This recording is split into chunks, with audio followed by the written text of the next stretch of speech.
Bonjour Valérie, Valérie Duchesnay. On est au cœur de ton exposition au BBB Centre d'Art à Toulouse.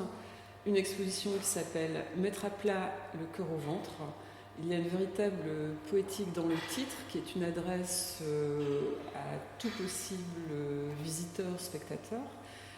Qu'est-ce que ce titre très engageant signifie pour toi ? Mettre à plat le cœur au ventre, c'est un titre que j'ai trouvé au moment où j'étais en train de faire de faire les esquisses pour la peinture au sol, qui a aussi le même titre. J'aime beaucoup jouer avec les mots, même si ça vient d'une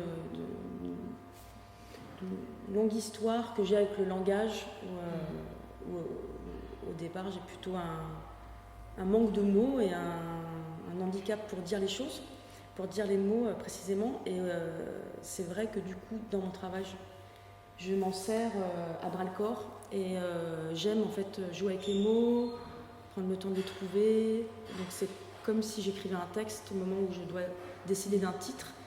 Et c'est vrai que mettre à plat le cœur au ventre m'est venu au moment où je faisais l'esquisse pour l'exposition BBB. Et au départ, j'avais décidé en fait quand tu m'avais invité à penser à faire un travail ici, de peindre tous les murs du BBB, entièrement. Et puis petit à petit, les murs étaient tous différents, il y avait une histoire étrange avec ces cloisons, et j'ai commencé en fait à mettre à plat la peinture murale. Et donc mettre à plat, c'est vraiment le point de départ, c'est vraiment la peinture qui se retrouve au sol, une peinture murale qui se retrouve au sol, donc mettre à plat. Et le cœur au ventre vient, c'est une expression qui vient du Moyen-Âge et qui veut dire avec courage, avec énergie. Et pour moi, c'était une première fois où je décidais de rien mettre sur les murs, de mettre aucune peinture, de ne pas peindre les murs, de ne pas accrocher des dessins, et que en fait, tout se retrouve au sol ou dans l'air. Et donc, pour moi, il fallait aussi du courage par rapport à ça. Et aussi, il y avait aussi le lien avec le travail en amont que j'avais fait avec le centre pénitentiaire de Béziers. Avant d'être mis en prison pour plusieurs années, il était coutumier de la nuit, de l'ombre et de l'obscurité.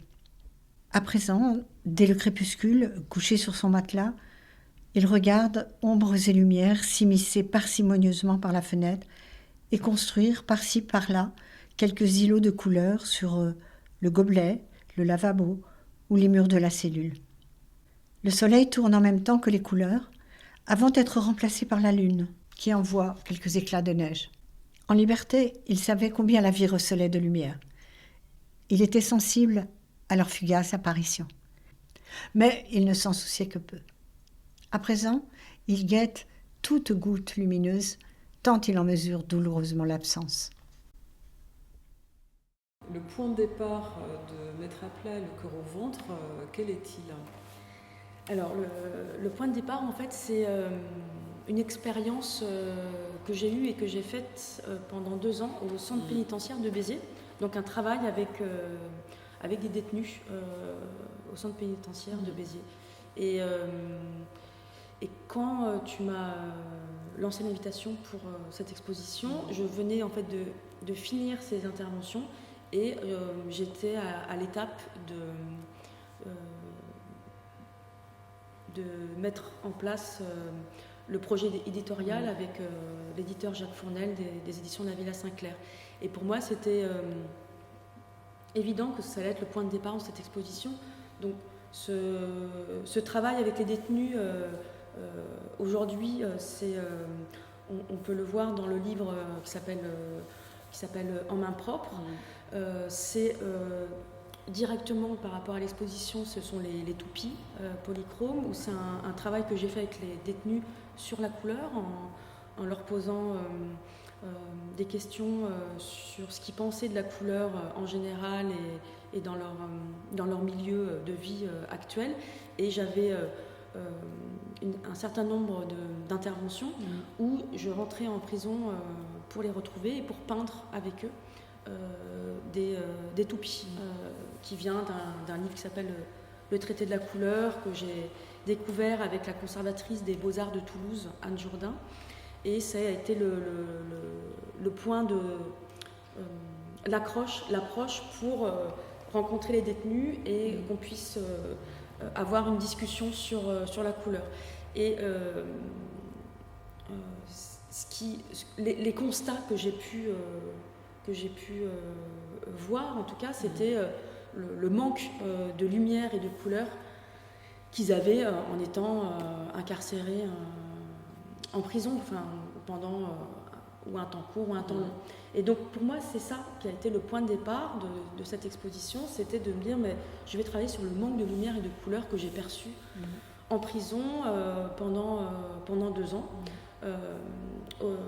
Parallèlement, je venais aussi de finir un projet avec Arlette Farge, historienne spécialisée dans le XVIIIe siècle à Paris, et qui a eu aussi des expériences en faisant des interventions en prison. On avait fini un projet qui s'appelle La Capucine s'adonne au premier venu des éditions La Pionnière, qui était une collaboration dessin de ma part, texte de sa part, à partir d'archives de faits divers qui venaient de commissariats de police juste avant la Révolution française, et qui parlait donc du coup aussi de gens qui se faisaient emprisonner pour toutes sortes de raisons. Et donc là, en fait, Arlette Farge aussi, qui a écrit un texte dans le livre en main propre. Et donc là, en fait, je lui ai, en discutant avec elle, où elle m'a proposé, on s'est dit qu'elle allait faire une proposition pour cette exposition sur la perception qu'elle avait eue aussi sur le manque de lumière et de couleur qu'elle avait perçu en prison. D'où son texte qui est dit à l'oral, Non soleil, tu ne rentreras pas, qui sont en fait 4 petits textes d'1 minute, qui sont des histoires, mais en fait qui sont des fictions. On pourrait à écouter, entendre que ce sont en fait des faits divers, ou ce sont des histoires réelles vécues. En fait, ce sont des fictions, mais qui transpirent le réel. Et en fait, moi, après, avec les différentes propositions que j'ai faites ici, où là, les toupies, c'est assez direct par rapport au projet, mais ça part vraiment de là.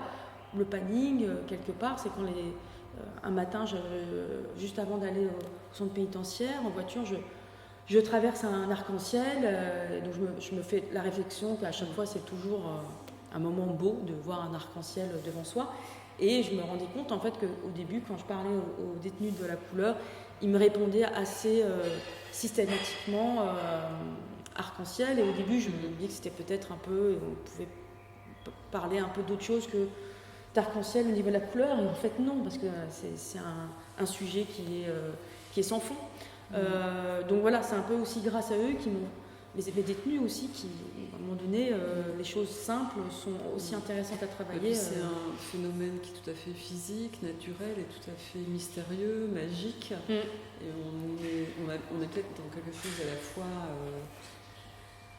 qui en soit hyper réel et hyper poétique aussi, et hyper symbolique. Tout à fait. Donc c'est vrai que j'ai fait donc une série de gouaches qui s'appelle les Rainbows, arc-en-ciel en anglais. Le panning même, ça part et ça parle de ça.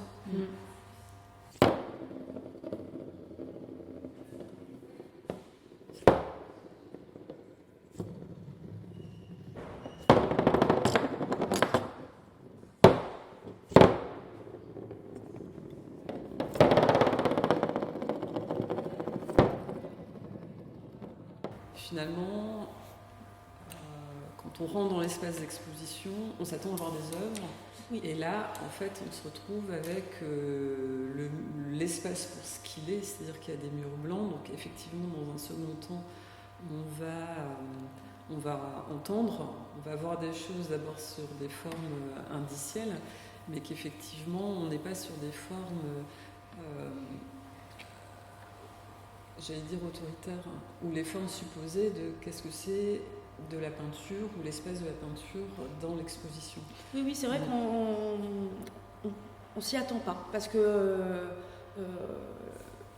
on aurait pu s'attendre à ce qu'il y ait un accrochage de 80 gouaches sur papier, d'un mur peint, et en fait j'ai décidé, voilà, donc on a décidé en travaillant ensemble avec toi, avec le régisseur, voilà, que petit à petit en fait les choses se sont radicalisées, mais par contre ces gouaches pour chaque projet, au moment où je réfléchis à ce que je vais faire, généralement je dessine et je produis toujours des séries de gouaches.